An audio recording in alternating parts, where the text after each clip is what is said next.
हजुरहरु सबैलाई नमस्कार। आज मैले इलेक्ट्रिक फोटोसेलको बारेमा बताउँदैछु। यसले के काम गर्छ र कसरी काम गर्छ भन्ने बारेमा। यो अटोमेटिक स्विचको लागि प्रयोग गरिन्छ। जब बिहान हुन्छ लाइट अफ हुन्छ, बेलुका साँझ परेपछि लाइट अटोमेटिक अन हुन्छ, मान्छेको जरुरत पर्दैन। यसले त्यस प्रकारले काम गर्छ। यो विशेष गरेर बाटोको स्ट्रीट लाइटमा बाटोको बत्तीहरूको लागि प्रयोग गरिन्छ, किनभने बाटोको बत्तीहरू बाल्ने निभाउने मान्छेहरू प्राय हुँदैन, त्यसको लागि यो युज गरिन्छ। अब म यसको कनेक्सन कसरी गर्ने भन्ने बारेमा तपाईहरुलाई बताउँछु। यसमा 3टा वायर छ। यो वायरहरू फरक फरक देश अनुसार फरक फरक हुन्छ। यो जापानमा बनेको भन्नाले त्यस्तो किसिमको छ। अनि यो लाइन हो, यो कमन, यो लोड, यो आउट हो, यो लाइन इन, यो न्यूट्रल इन र यो लाइन आउट। तपाईहरुले म यसको लागि सजिलोको लागि म एउटा कनेक्टर जोड्दैछु। मलाई सजिलोको लागि कनेक्टर जोडेर देखाउँदैछु।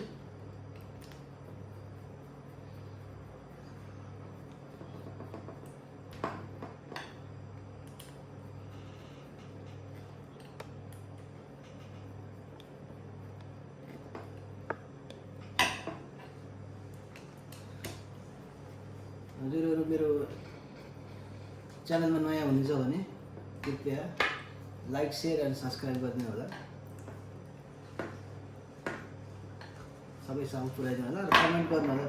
कमेन्ट गरेर बताउनु होला हजुरहरुले कस्तो लाग्छ मेरो भिडियो। यस्तै भिडियोहरु म पछि पनि लिएर आउनेछु, इलेक्ट्रिक सम्बन्धी भिडियोहरु पनि। अब म यसमा लाइन जोड्न गइरहेको छु। यसमा यो हाम्रो लाइन भयो, यो न्यूट्रल कमन लाइनमा लाइन जोड्छु म।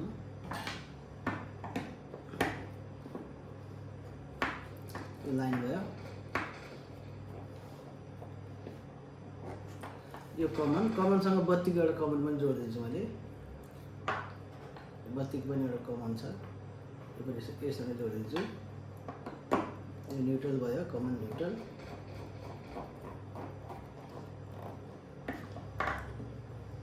अब यसबाट आएको आउट लोड रमा यो बत्तीको अर्को पोइन्ट दिनेछु, अर्को वायर।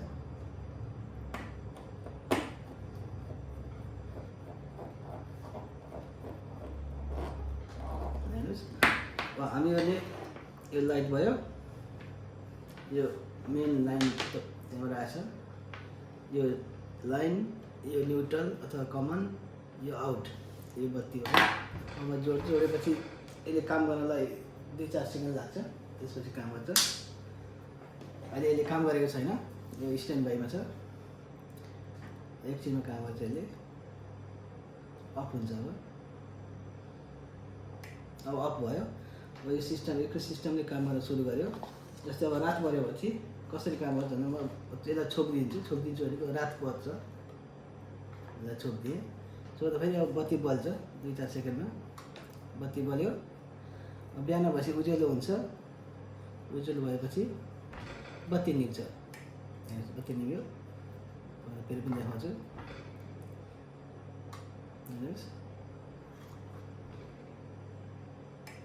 यो त भयो। अब हामीलाई सानो पावरको लागि अथवा 1-2टा लाइटको लागि, 2-4वटा लाइटको लागि चाहिँ यसले काम गर्छ।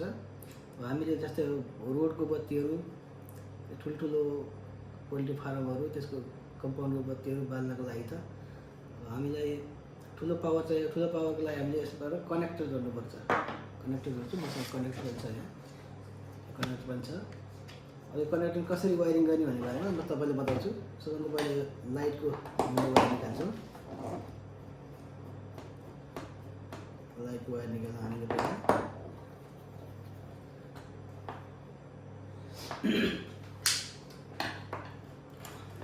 लाइटको वायर भयो। यसको कोइलको A1 A2 भन्ने हुन्छ। त्यसपछि हामीले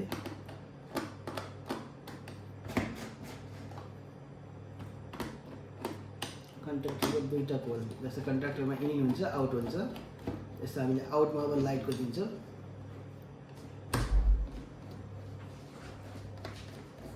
आउटमा हामीले लाइटको दिन्छौँ अब यसलाई पावर चाहियो फेरि बत्तीलाई त पावर चाहियो पावरको लागि हामीले लाइन एउटा न्युट्रल दिन्छौँ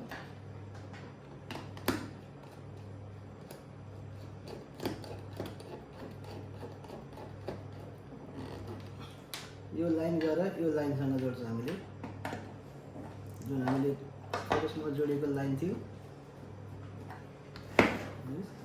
यसरी देखिन्छ यो लाइन र यो लाइन हामीले यसरी कमन गरेर जोड्छौँ यो लाइन यता फोटोसेलमा पनि गयो यसमा पनि गयो यो लाइन यस्तै किसिमले न्युट्रल पनि हामीले जोड्छौँ न्युट्रल हामीले एउटै वायर युज गरेछु तपाईँले कलरको वायर युज गर्न सक्नुहुन्छ यो न्युट्रल यसमा पनि न्युट्रल गयो यसमा पनि न्युट्रल गयो अब यो यता न्युट्रलमा जोड्छौँ हामीले यसको न्युट्रलमा जोड्छौँ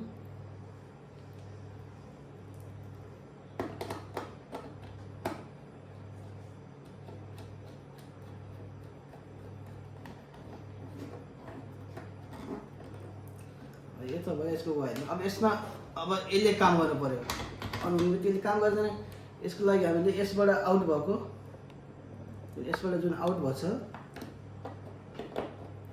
A1 मा दिन्छौँ कनेक्टरको A1 मा रातो वायर आउट भयो यसको चाहिँ A1 छ कोइलको A1 कनेक्टरको कोइलको A1 मा दिन्छौँ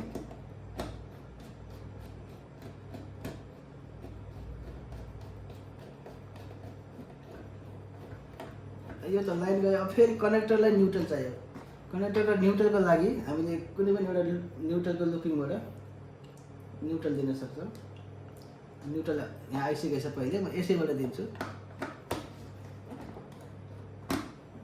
यसैबाट म न्युट्रल दिन्छु यसमा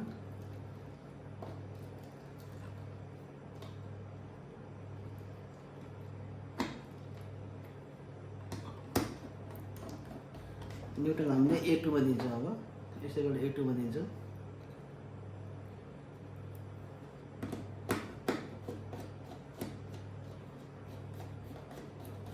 कनेक्टर कोइलको A2 मा दियो हामीले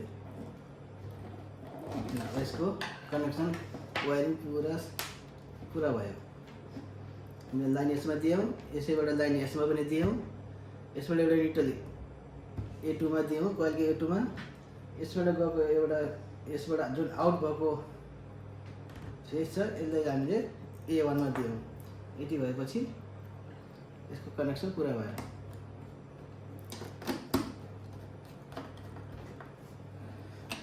अब हामी पावरमा गर्छौँ एकछिन बल्छ एकछिन बल्यो अब निप्छ यो पोलको जस्तै पोलको लाइट भयो यो निप्छ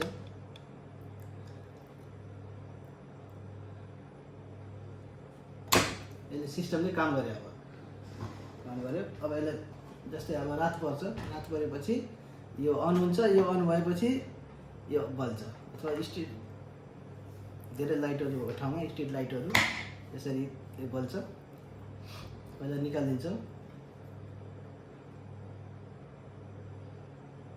दिउँसो भयो भने बिहान भएपछि यो बन्द भयो फेरि साँझ परेपछि अँध्यारो हुँदै जान्छ अँध्यारो हुँदै गएपछि यो बल्छ तपाईँहरूले कस्तो लाग्यो आजको भिडियो यस्तै राम्रो भिडियोहरू म पछि लिएर आउँछु कृपया सब्सक्राइब गरेर नभुल्नु होला लाइक अनि सेयर गरिदिनु होला सबैसँग र कमेन्टमा लेख्नु होला हजुरहरूले कस्तो भिडियो मनपर्छ त्यस्तै भिडियोको बारेमा हजुरलाई बताउने छु इलेक्ट्रिकको बारेमा हस् त आजलाई हजुरसँग बिदा हुन्छु हस् त धन्यवाद